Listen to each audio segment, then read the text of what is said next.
जय महाकाल मेरे प्रिय मित्रों। आखिर क्यों इस भक्त ने तान दी थी माँ काली पर तलवार, जानते हैं ये पूरी कहानी। रामकृष्ण परमहंस के लिए माँ काली मात्र देवी नहीं बल्कि साक्षात दिखने वाली एक हकीकत थी। रामकृष्ण परमहंस की भक्ति ऐसी थी, माँ काली उनके एक बार पुकारने पर पल भर में उनको दर्शन देने आ जाती थी।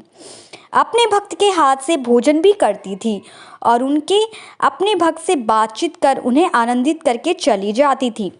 एक दिन हुगली नदी के तट पर रामकृष्ण परमहंस अपनी भक्ति में लीन बैठे थे कि तभी वहां तोतापुरी नाम के एक सिद्ध पुरुष आए।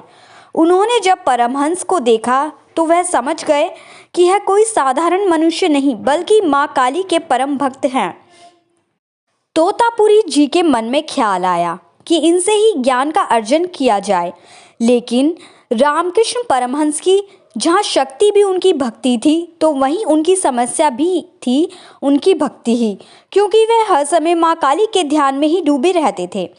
जब तोतापुरी जी ने रामकृष्ण परमहंस से ज्ञान सीखने की बात कही तो वह मान गए और तोतापुरी जी को ज्ञान से जुड़ी बातें बताने लगे। लेकिन जब भी परमहंस ध्यान में बैठते और ज्ञान देना शुरू करते तब माँ काली की भक्ति में खो जाते और ज्ञान अधूरा रह जाता।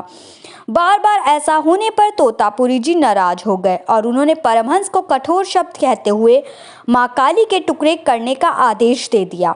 परमहंस जी चकित रह गए कि कैसे कोई माँ काली के लिए ऐसे शब्दों का प्रयोग कर सकता है और माँ काली के लिए ऐसे विचार मन में ला सकता है। वहीं तोतापुरी जी भी इस बात पर अड़े रहे कि परमहंस जी माँ काली पर तलवार से वार करें और तलवार तोतापुरी जी ने ही उन्हें लाकर दें। दरअसल इस आदेश के पीछे का असल उद्देश्य था कि परमहंस जी माँ काली की भक्ति में डूबकर कहीं अपनी ज्ञान खो ना दें। उन्हें माँ काली के अतिरिक्त और कोई भी नजर नहीं आता था।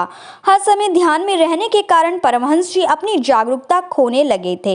इसी जागरूकता को पुनः परमहंस जी में जगाने के लिए तोतापुरी जी ने ऐसा खेल रचाया। जब अगली बार परमहंस जी ज्ञान देने के लिए तोतापुरी जी के साथ बैठे तब उन्होंने ध्यान फिर से लगाया और उन्हें माँ का दर्शन हुए और वह पुनः उनकी छवि में खोने लगे।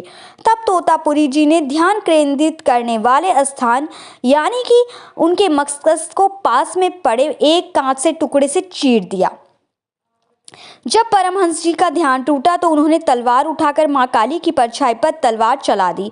इससे माँ काली के आशीर्वाद से रामकृष्ण परमहंस जी की जागरूकता उनके भीतर पुनः लौट आई और रामकृष्ण जी से तब जाकर रामकृष्ण परमहंस बने।